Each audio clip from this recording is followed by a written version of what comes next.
da lay fay waaw boo ci fayee ñoom moom. yow boo ci fayee ñoom moom.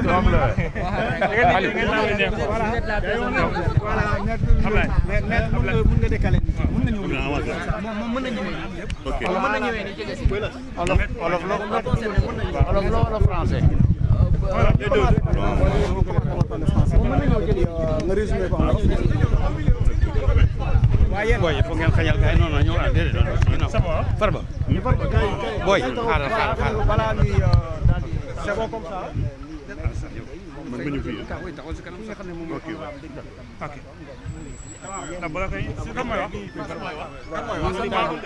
c'est bon si c'est bon ñu commencé. non même non tamit mënuloo ci s'exprimer. donc may ko ma décaler tuuti ko. ñëwal taxawal. mais avant de dire pour ñoom ñëpp ñu mën a am quoi. cadrage baax na. c'est bon pour tout le monde ah. c'est bon. c'est bon. Bon, allez-y. Nos confrères avocats Baboucar Cissé et Alassane Cissé et moi-même, nous avons accompagné M. Mohamed Ngom, dit Farba Ngom, pour relever, c'est-à-dire prendre, recevoir un mandat de comparution qui a été envoyé à son intention par le juge d'instruction du pôle financier. Il doit répondre au juge dans quelques jours. Sauf erreur de ma part, je crois que c'est le jeudi. Et nous l'accompagnerons. Baboucar Cissé, Alassane Cissé, Abdou Dialikan, qui est sur la route de Saint-Louis pour venir à Dakar. Nous aurons l'honneur de l'accompagner pour la protection des droits et libertés que nous accorde notre Constitution. Est-ce que vous êtes venu pour récupérer la convocation? Monsieur Farba Ngom a reçu la convocation. Elle est avec lui. Il répondra à la convocation, au mandat de comparution plutôt que convocation. Contexte. Il répondra à la convocation, mandat de comparution en notre présence, Inch'Allah, dans les prochains jours. Est-ce qu'actuellement vous êtes édifié par rapport à ce qu'on reproche? Personnellement, je ne sais pas encore ce qui lui est reproché. Et je ne crois pas que mes confrères qui sont ici sachent aussi ce qui est reproché à Farba Ngom. Et lui-même ne sait pas ce qu'on va lui demander, ni ce qu'on lui reproche. Alors cela fait 3 mois qu'on court, qu'on saute, qu'on danse, qu'on parle de tout et de rien. Et personne ne sait encore pourquoi cet homme est livré au public. Nous verrons dans quelques jours. C'est bon, voilà. Ah, voilà.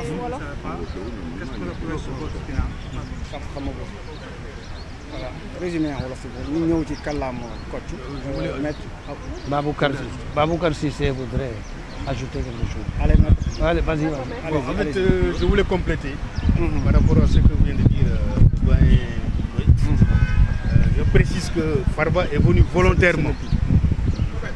Il n'a pas été contraint.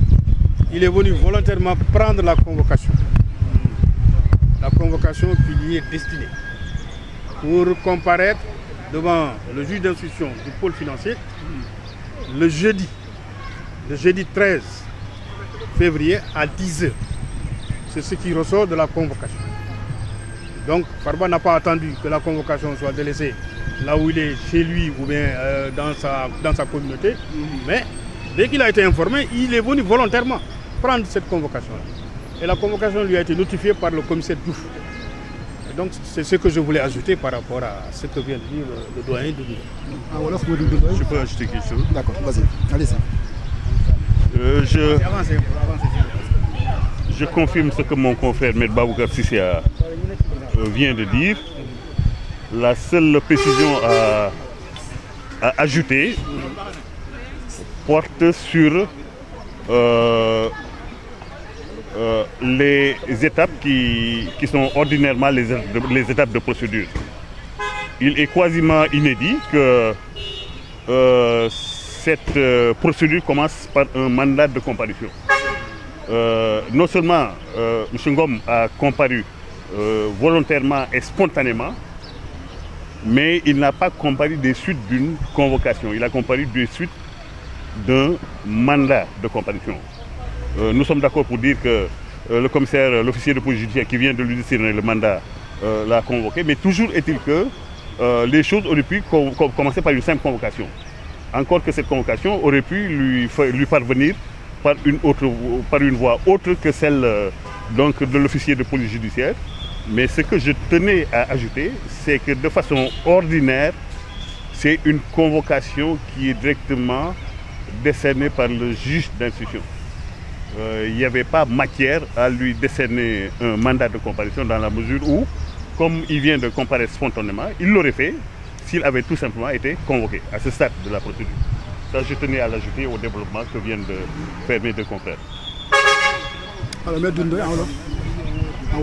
maître voilà ak li nga xam ne rek doon ngeen ko wax sànq ndax mën ngeen ko tënk ci kàllaama ko ak mën ñu expliquer tuuti par rapport ak mandat de comparaison ak li nga xam ne rek sànq ni sa confrère wax nañ man du ma dugg ci wax boobu tollooguma fu may joxe explication ci loolu waaw fa ma toll rek mooy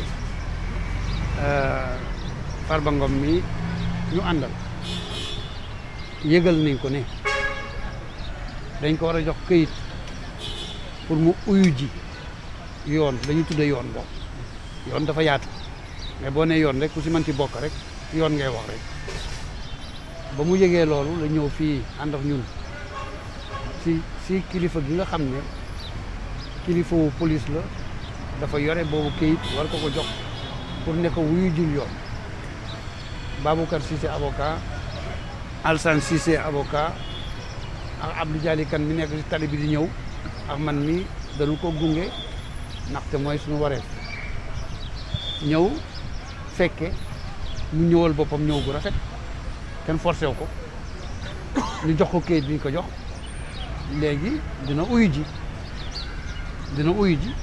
te woo nañ ko te buy uyu ji fas nañu yéene bu si yàlla àndee ñu gunge ko ànd ak moom def suñu warugar alxames lanu koy toppee nag man xaw ma ko man wax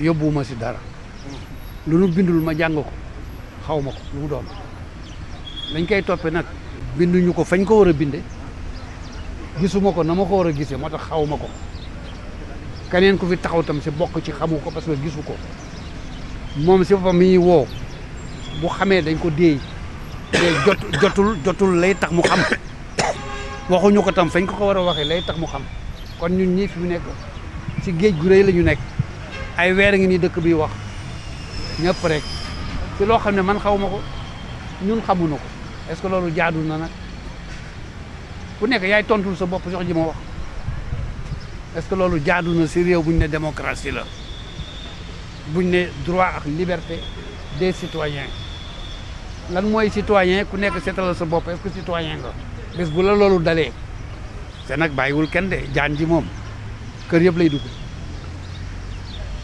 jaan ji kër yëpp lay dugg boo ko teewul léegi la sa biir néeg la jëm kan moo xam li nga xam ne moo fi xew say toroxal turu jàmbur bés bu nekk di ko ay weer man de xaw ma ko ku yebu nag xoolal sa bopp pour ëllëg jërëjëf. C'est bon. Jërëjëf maître am na